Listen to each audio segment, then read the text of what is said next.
Это новости спорта. Здравствуйте. В заключительный день чемпионата мира по водным видам спорта сборная России завоевала 4 медали. На дистанции 50 метров на спине серебряным призером стал Евгений Рылов. На третью ступень пьедестала взошли Юлия Ефимова и Климент Колесников, выступавшие также на дистанции 50 метров брасом и на спине соответственно.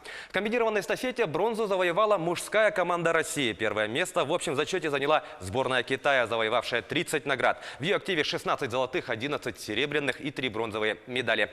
Второе место заняла сборная США, завоевавшая 15 золотых, 11 серебряных и 10 бронзовых наград. Ну а тройку лидеров замкнули российские спортсмены. На их счету 12 золотых, 11 серебряных и 7 бронзовых наград. ЦСКА обыграл «Локомотив» в матче третьего тура чемпионата России по футболу. Игра прошла на стадионе «Веб-арена» в Москве и завершилась со счетом 1-0 в пользу армейцев. Единственный мяч на 42-й минуте с пенальти забил форвард ЦСКА Федор Чалов. В турнирной таблице лиги армейцы идут на 5-й позиции, имея в активе 6 очков. Железнодорожники с 4 баллами располагаются на 8-й строке. В четвертом туре ЦСКА на выезде сыграет с казанским «Рубином». Встреча пройдет 4 августа. Ну а «Локомотив» днем ранее в гостях встретится с самарскими крыльями Советов. В матче между ЦСКА и Локо первый раз в истории российской премьер-лиги была применена система видеоассистента рефери. Главный арбитр встречи Владислав Безбородов использовал систему ВАР на 9-й минуте матча. В спорном эпизоде мяч попал в руку защитника «Локомотива» Дмитрия Живоглядова в штрафной площади гостей. Безбородов посмотрел повтор, не поставил пенальти и принял решение назначить спорный мяч. Напомню, тестирование ВАР было одобрено в 2016 году. В 2017 система использовалась на Кубке Конфедерации, а в 2018 году была применена на чемпионате мира в России. На данный момент система ВАР используется в ведущих европейских лигах, а также в Лиге чемпионов. Российский пилот команды Торо Россо Даниил Квят занял 3-е место в гонке Гран-при Германии 11-го этапа чемпионата мира по автогонкам в классе машин Формула-1. Победу одержал пилот команды Red Bull, голландец Макс Ферстаппен. Второе место занял немец Себастьян Феттель из Феррари. В общем зачете лидирует Хэмилтон, набравший 225 очков. Второе место занимает Боттас, в его активе 184 балла. Третьим идет Ферстаппен, на его счету 162 очка. Ну а Квят же поднялся на 8-е место, имея в активе 27 очков. Следующий этап Гран-при пройдет со 2 по 4 августа в Венгрии.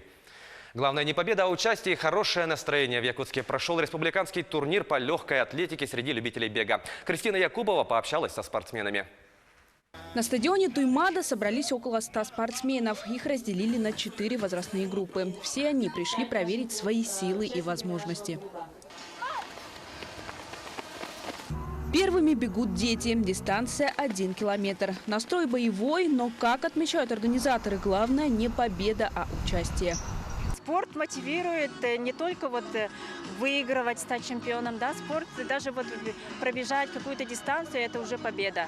Поэтому тут люди тренируют свой характер, проверяют себя и для детей, и для взрослых, все как бы. Мы сами как дети в душе на самом деле, поэтому такие мероприятия очень хорошо помогают развиваться дальше. Это как личностное развитие. Наталья Радченко из Покровска прибежала первой на дистанции 400 метров. Спортом занимается со школы, вернулась к серьезным тренировкам около 10 месяцев назад. Уже показывает хорошие результаты. Спорт – это здоровье. Конечно, лучше всем заниматься. Всем бегать. У меня дети мои тоже бегают, тоже спортсмены, тоже легкоатлеты, тоже чемпионы. Поэтому я более еще за ними, наоборот, мотивируюсь от них.